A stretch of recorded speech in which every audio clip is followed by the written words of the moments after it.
The hospital room smelled of antiseptic and regret. A sterile prison where time crawled slower than the 4-drip beside my bed. I was 78. My body a map of aches and scars, each telling a story of a life hard-lived. My name is Walter Grayson, and for the past 3 months, I'd been tethered to this bed, my heart faltering, my lungs laboring, while the world outside spun on without me. The doctors called it congestive heart failure, a clinical term that felt like a betrayal of the organ that had carried me through decades of love and loss. But the real pain wasn't in my chest, it was in the absence of my daughter, Emily. Emily was my only child, my pride, my reason to keep going after my wife, Margaret, passed 10 years ago. She was 42, vibrant, with a laugh that could light up a room and a stubborn streak that mirrored my own. She'd promised to visit every day when I was admitted, her voice bright over the phone as she swore she'd bring my favorite lemon bars and read to me from the old detective novels we both loved. But after the first week, her visits stopped. No calls, no texts, no lemon bars. Just silence, heavy and unyielding, like a stone on my chest. I'd lie awake at night, the hum of the hospital machines my only company, wondering where she'd gone. Was she angry? Hurt?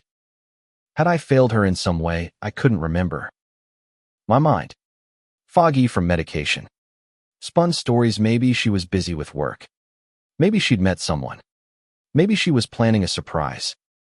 But deep down, I knew something was wrong. Emily wasn't the type to vanish without a word. She was my anchor, my tether to the world.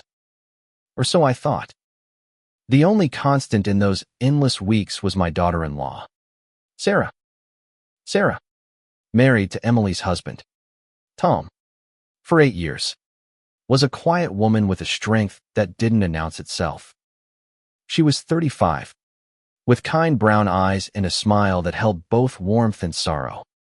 Every evening, after her shift at the library, she'd come to my room, her footsteps soft but steady against the linoleum floor. She'd bring a thermos of chamomile tea, claiming it was better than the hospital's watery excuse for a beverage, and sit by my side, filling the silence with stories of her day or snippets of poetry she'd found in old books. "Walter," she'd say, her voice gentle but firm, "you're going to get through this. We're going to get through this." She never mentioned Emily's absence, but I saw the weight of it in her eyes, a flicker of worry she tried to hide. I wanted to ask her if she knew something, if Emily had said anything before she stopped coming, but the words stuck in my throat. Asking would make it real, and I wasn't ready for that. One night, as rain tapped against the window, Sarah pulled out a worn copy of the Maltese Falcon and began reading. Her voice was a lifeline, pulling me from the edge of despair. I watched her, this woman who owed me nothing yet gave me everything: her time, her care, her presence. I wondered why she stayed when my own daughter didn't. Was it duty, pity, or something deeper, something I was too tired to name? The doctor said I was improving, that I might be discharged soon if my heart held steady. But the thought of leaving this room, of returning to my empty house without knowing where Emily was, filled me with a dread heavier than any diagnosis. Sarah sensed it, I think. She'd squeeze my hand and say, "We'll figure it out, Walter. Together." And for a moment, I believed her. Days blurred into weeks, each one marked by Sarah's visits and Emily's absence. I started to notice things about Sarah I hadn't before: the way she'd hum softly when she thought I was asleep, the way she'd tuck a stray lock of hair behind her ear when she was nervous. She was carrying her own burdens, I could tell, but she never let them spill over onto me. She was a lighthouse in my storm, steady and unyielding. One evening, as Sarah was packing up her things to leave, I finally found the courage to ask. My voice was barely a whisper, cracked from disuse and fear. "Sarah, do you know where Emily is?" Her hands froze on the strap of her bag, and for a moment, she didn't look at me. When she did, her eyes were glassy, but her jaw was set. "I don't know, Walter," she said softly. "I've tried calling her, texting her. Tom says she's been distant, but I don't know where she's gone." The honesty in her voice cut deeper than any lie could have. I nodded, my throat tight, and she reached for my hand. "We'll find her," she said. "I promise." That night, I didn't sleep. I lay there, staring at the ceiling, replaying every moment with Emily, every argument, every laugh, searching for a clue I might have missed. But all I found was the ache of her absence and the quiet strength of the woman who'd stayed. The days dragged on, each one a mirror of the last, except for the growing weight in my chest, not from my failing heart, but from the void Emily had left. The hospital room, with its beige walls and fluorescent hum, became a strange kind of home, a place where I could pretend the world outside hadn't changed. But it had, and Sarah was the only one keeping me tethered to it. She'd come every evening, her presence a quiet rebellion against the loneliness that threatened to swallow me whole. Sarah started bringing small things to make the room feel less sterilely: a potted plant with glossy green leaves, a framed photo of Margaret and me from our wedding day, her smile frozen in time. "You need a bit of life in here," Sarah said one day, arranging the plant on the windowsill. Her hands moved with care, as if she could coax hope from the soil itself. I watched her, marveling at how she carried on, day after day, when her own life was tangled in the same mystery as mine. Emily was her sister-in-law. After all, didn't she feel the same sting of betrayal? I began to ask her about her life, not just to fill the silence, but because I needed to understand her. She'd talk about the library, how she loved the smell of old books, the way children's eyes lit up during story hour. She spoke of Tom, her husband, with a careful neutrality that made me wonder. "He's been working late," she'd say, "or he's dealing with things in his own way." I didn't press, but I noticed the shadows under her eyes, the way her smile faltered when she thought I wasn't looking. One afternoon, a nurse wheeled in a tray of bland hospital food, and Sarah wrinkled her nose. "This won't do," she said, and the next day, she showed up with a container of homemade chicken soup, rich with herbs and warmth. "My mother's recipe," she said, spooning it into a bowl for me. "She used to make it when I was sick." The soup was a revelation, each bite a reminder of a world beyond these walls.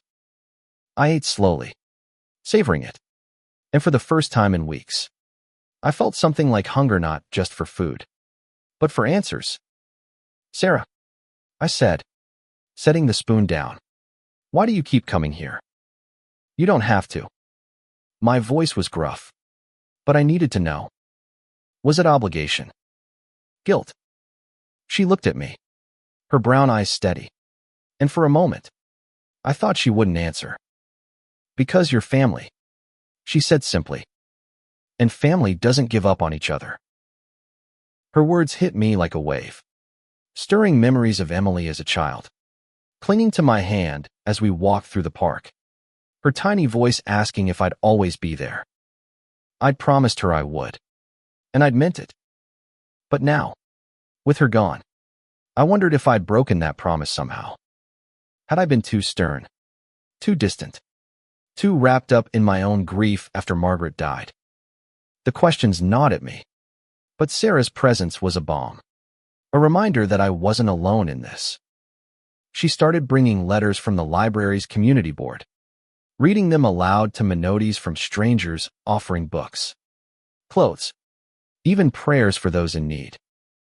"People still care, Walter," she'd say, her voice bright with conviction. "The world's not as cold as it seems." I wanted to believe her, But Emily's absence made it hard. Still, I clung to Sarah's words, to her faith in goodness, because it was all I had. One evening, as she was reading a letter from a woman offering to knit blankets for the hospital, I interrupted her.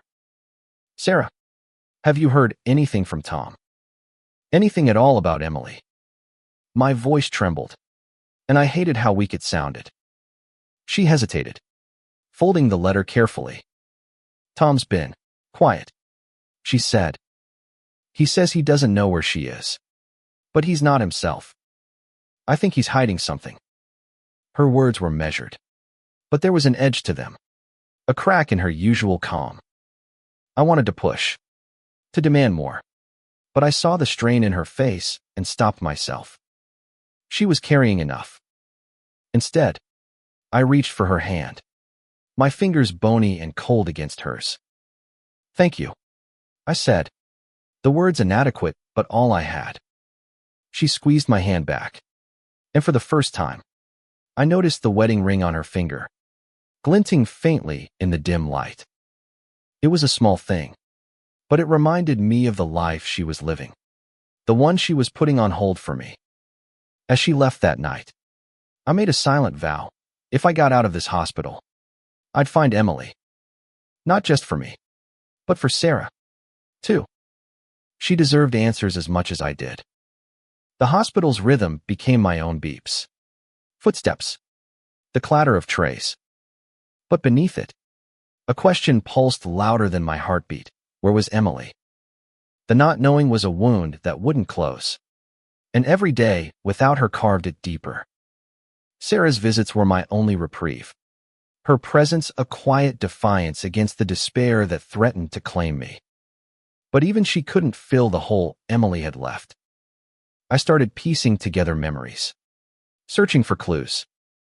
Emily had always been headstrong, chasing dreams that often outran her. She'd moved back to our small town 5 years ago, after a divorce that left her brittle but determined. She'd thrown herself into her work as a graphic designer, taking freelance jobs that kept her up late, her laptop glowing in the dark. She'd visit me on weekends, bringing stories of clients and deadlines, her eyes bright with purpose. But the last time I saw her, before the hospital, there was a shadow in her smile, a distraction I dismissed as fatigue. Now, I wondered if it was something more. Sarah, too, seemed to be searching. She'd bring her laptop sometimes, working quietly in the corner of my room, her brow furrowed as she scrolled through emails or social media. I caught her once, staring at a photo of Emily on her phone, her thumb hovering over the screen as if she could will her back. "She'll turn up," Sarah said when she noticed me watching, but her voice lacked conviction. I didn't push her. We were both afraid of the same thing, that Emily wasn't coming back. One morning, a new doctor came in, younger than the others, with a brisk efficiency that made me feel like a case file instead of a person. "Mr. Grayson, your numbers are looking good," he said, scanning his tablet. "We're aiming for discharge next week if you keep this up." His words should have brought relief, but instead, they tightened the knot in my chest. Discharge meant facing the world without Emily, without answers. I glanced at Sarah, who was arranging fresh flowers in a vase, and saw her pause, her hands trembling slightly. She felt it too, the weight of what came next. That evening, Sarah brought a small notebook, its pages filled with her neat handwriting. "I've been keeping track," she said, sitting beside me. "Places Emily might have gone, people she might have talked to." I called her old co-workers, her friends from college. No one's heard from her. Her voice was steady, but her eyes betrayed her fear. She handed me the notebook, and I flipped through it, seeing names, dates, dead ends. It was a map of her effort, her refusal to give up. "Why are you doing this?" I asked, my voice rough. "You don't owe me this, Sarah," She looked at me, her expression soft but fierce. "Because I love her too," she said. "And because I know what it's like to lose someone you thought would always be there." Her words hung in the air, heavy with a story she didn't tell. I wanted to ask, but the moment felt too fragile, like pressing too hard would break it. Instead, I told her about Emily as a girl, how she'd climbed the oak tree in our backyard, fearless, her laughter echoing through the summer air. Sarah listened, her eyes bright with unshed tears. And for a moment, Emily felt close, like she was just outside the door, waiting to walk in. But the moment passed, and the room was quiet again, save for the hum of the machines. The next day, Sarah arrived with a new determination in her step. "I found something," she said, pulling out her phone. It was a message from one of Emily's old clients, a gallery owner in the city. She mentioned Emily was working on a big project before she stopped responding. Something about a mural for a community center. "I'm going to check it out tomorrow." I felt a spark of hope, the first in weeks. "I'm coming with you," I said, surprising myself. My voice was stronger than it had been in months. Sarah started to protest, citing my health, but I cut her off. "I need to do this, Sarah. For her." She studied me, then nodded. "Okay," she said, "but we do it together." That night, I dreamed of Emily, her face blurred but her voice clear, calling my name. I woke with a start, my heart pounding, and knew I couldn't wait for discharge day. I had to find her, no matter what it took. The morning Sarah and I set out for the city, I felt alive for the first time in months. My body was weak, my steps unsteady, but my purpose was ironclad. The hospital had reluctantly agreed to a day pass, with strict instructions to return by evening. Sarah drove, her hands steady on the wheel, her focus a quiet force that kept my nerves at bay. The world outside the car window was a blur of color and motion, so different from the hospital's sterile stillness. I clutched the notebook Sarah had given me, its pages a lifeline to Emily. The community center was in a bustling part of the city, its walls covered in vibrant murals that screamed of life and defiance. We parked and walked toward the entrance, my cane tapping against the pavement.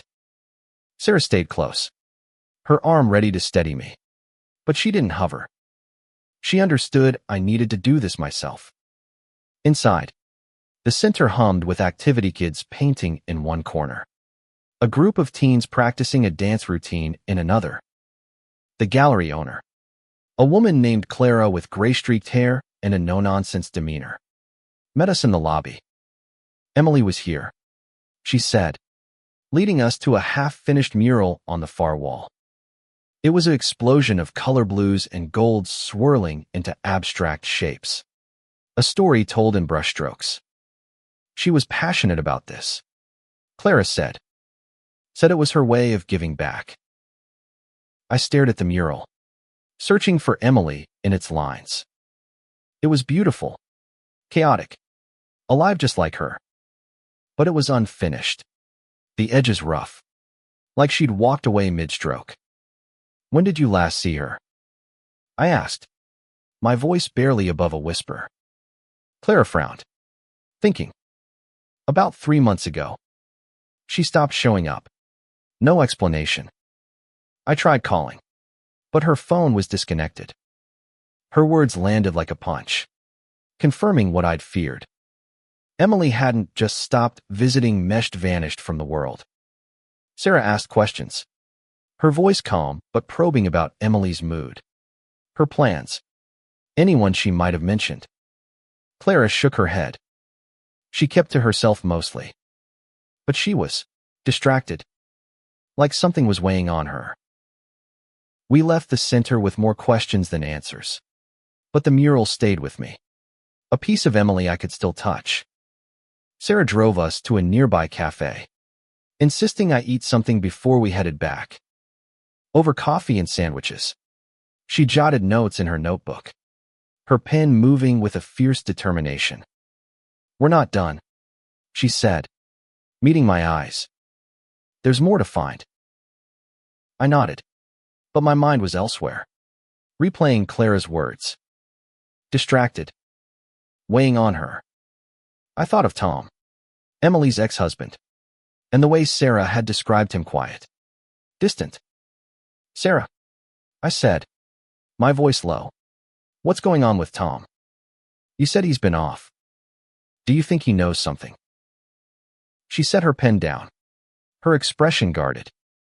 "I don't know," she admitted. "He's been avoiding me, staying late at work, not answering my questions. I've tried talking to him about Emily, but he shuts down." Her voice cracked, just slightly, and I saw the toll this was taking on her. "Then we talked to him," I said, the words coming out firmer than I felt. "Tonight." Sarah hesitated, then nodded. "Okay, but let me handle it.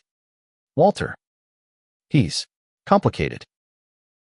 We drove back to the hospital in silence, the weight of the day settling between us. That evening, back in my room, Sarah called Tom. I listened to her side of the conversation, her voice steady but strained. "We need to talk," she said. "About Emily. Tonight." There was a long pause. Then she hung up, her face pale.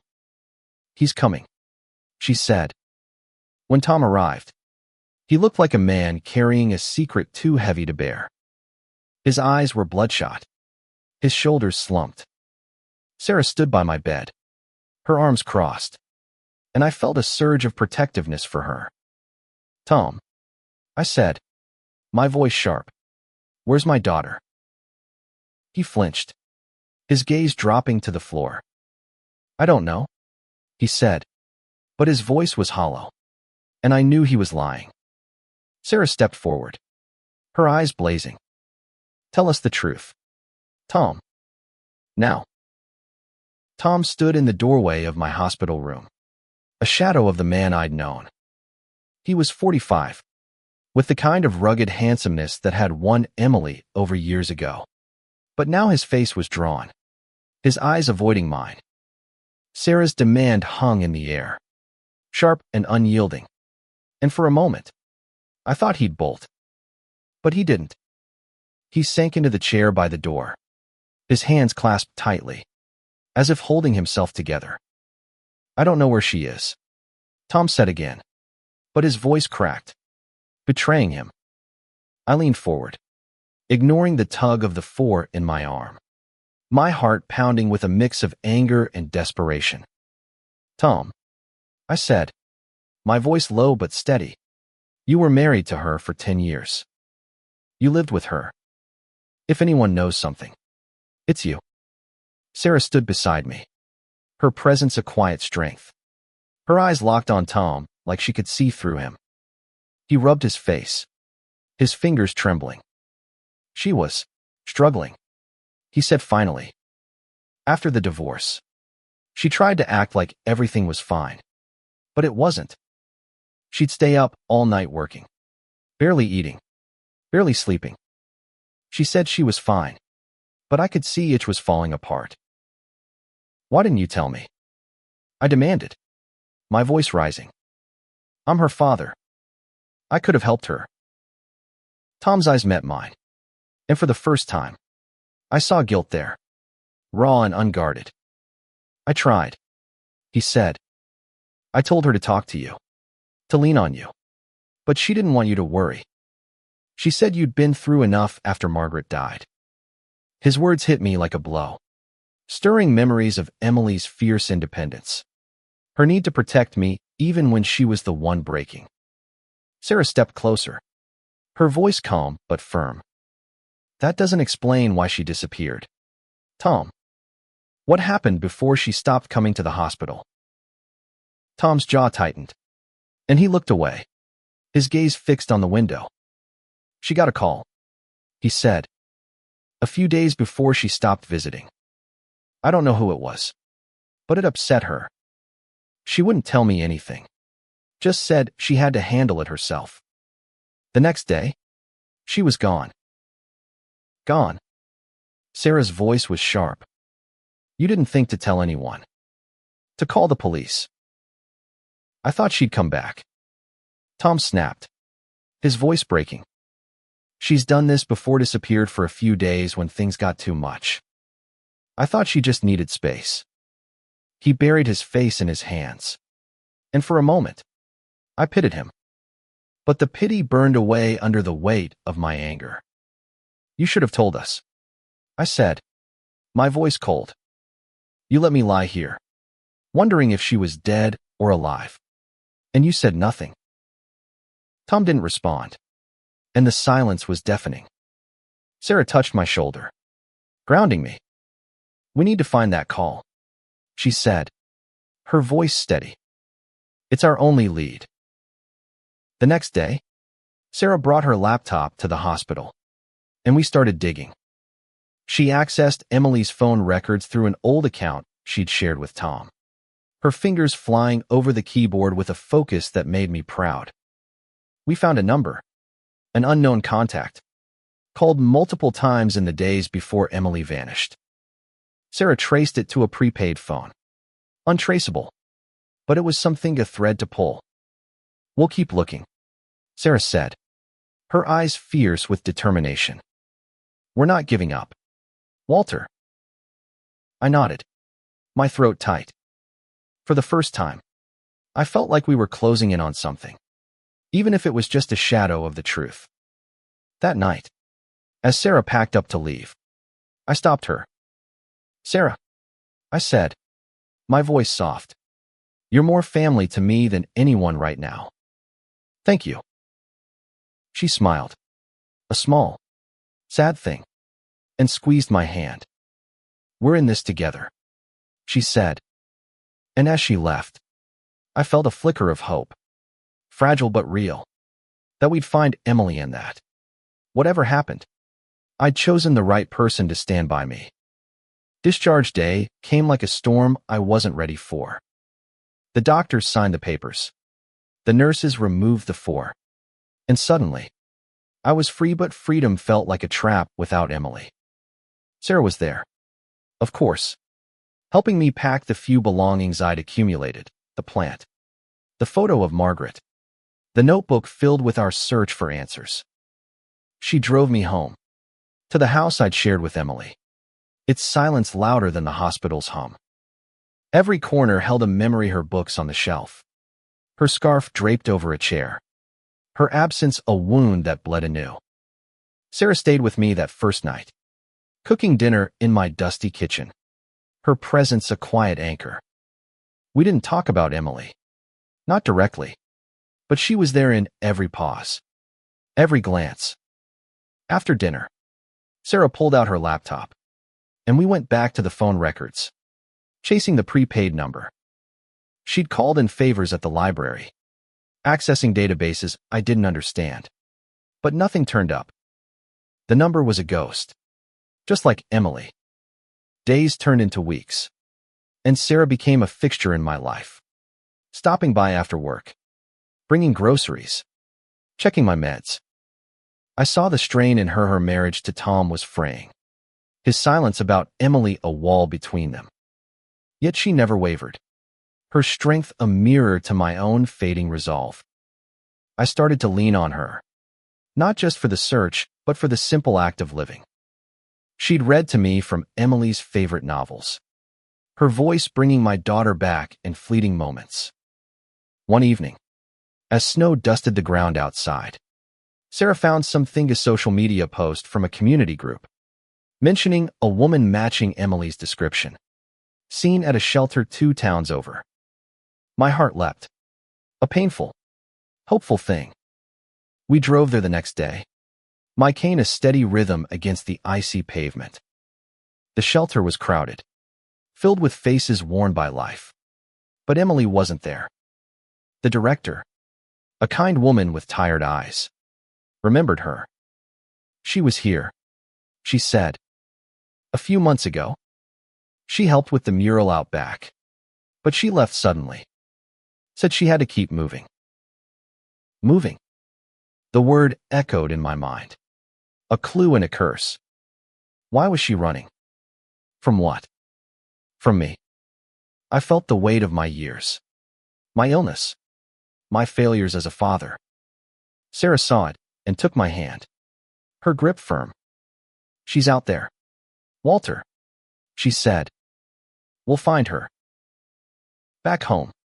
I made a choice.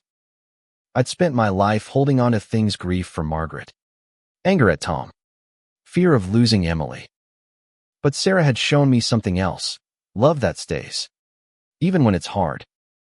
I called my lawyer the next day, revising my will. The house, my savings, everything I had left it to Sarah. Not out of guilt or obligation, but because she'd chosen me when no one else did. Emily, if we found her, would understand. She'd always known what family meant. Months later, a letter arrived. No return address. In Emily's handwriting. My hands shook as I opened it. She was alive. Somewhere out west. Figuring things out. She didn't say why she'd left. Only that she was sorry. That she'd call soon. I cried. Relief and anger mixing in my tears. Sarah was there, reading over my shoulder. Her own eyes wet. She's okay, she whispered. And we sat there, holding the letter, holding each other. I don't know if Emily will come back. I don't know if I'll ever understand why she left. But I know this: Sarah stayed. And in the end, that was the choice that mattered most. I'd chosen her, not just as my daughter-in-law, but as my daughter, my family, my home. And together, we'd keep waiting, keep hoping, for the day Emily might walk through the door.